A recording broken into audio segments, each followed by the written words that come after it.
بسم اللہ الرحمن الرحیم۔ عزیز طلبہ السلام علیکم، میں خرم رضا، آپ دیکھ رہے ہیں میرا YouTube channel Urdu class with Khurram. حاضر ہوں آج نئے عنوان کے ساتھ۔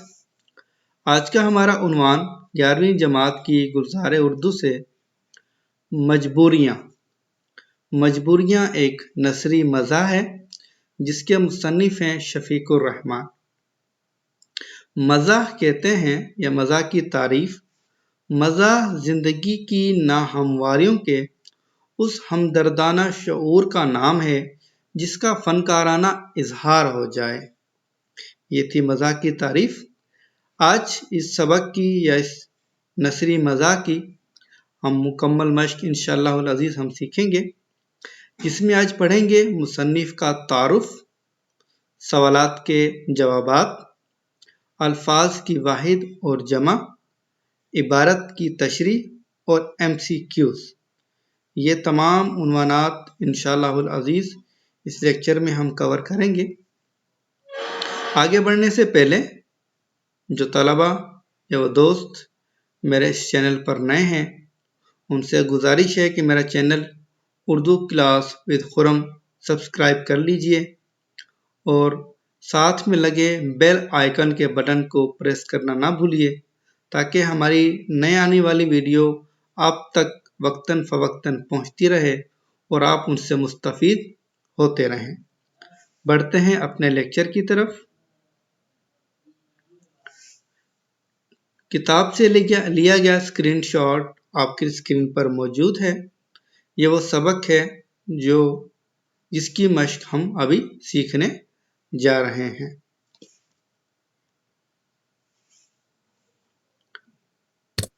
پڑھتے ہیں مصنف کا تعارف، شفیق الرحمان۔ تعارف: شفیق الرحمان نومبر 1920 عیسوی کو کلانور، مشرقی پنجاب، بھارت میں پیدا ہوئے اور مارچ 2000 عیسوی کو راولپنڈی میں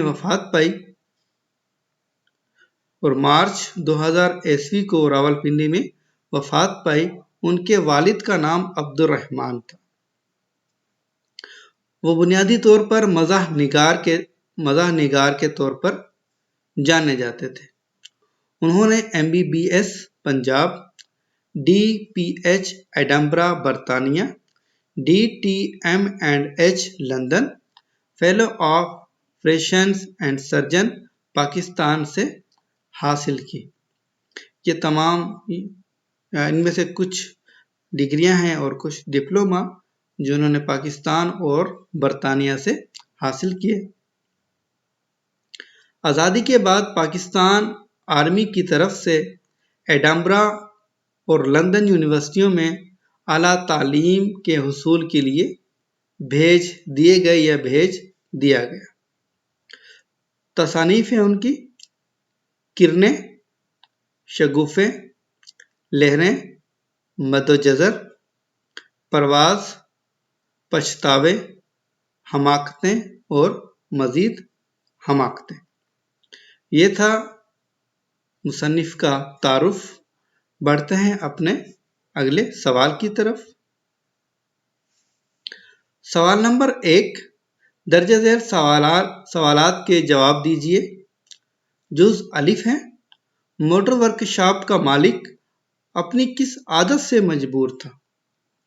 جواب ہے، موٹر ورکشاپ کے مالک کی مدت سے موٹروں کا کام کرتے کرتے یہ عادت بن گئی تھی کہ وہ عام زندگی میں بھی ان الفاظ کا استعمال کر جاتے تھے جو ورکشاپ پر کام کرنے کے دوران اکثر بولے جاتے ہوں۔ جیسے وہ سوتے سوتے چلا کر کہنے لگتا ہے، بریکیں لگاؤ، سٹارٹ کرو۔ اب یہ وہ الفاظ اکثر ورکشاپ پر بولے جاتے ہیں کہ بھئی بریک لگاؤ، سٹارٹ کرو یا سوئچ مارو یا سوئچ لگاؤ۔ اور اونٹ پر سواری کے دوران بولنے لگے، اس اونٹ کی بریک یا اونٹ کو نمبر 2 میں لے آؤ۔ اس اونٹ کی بریک سے مطلب یہ اس اونٹ کی بریک نہیں لگ رہی، یہ اس اونٹ کی بریکیں فیل ہو گئی ہیں،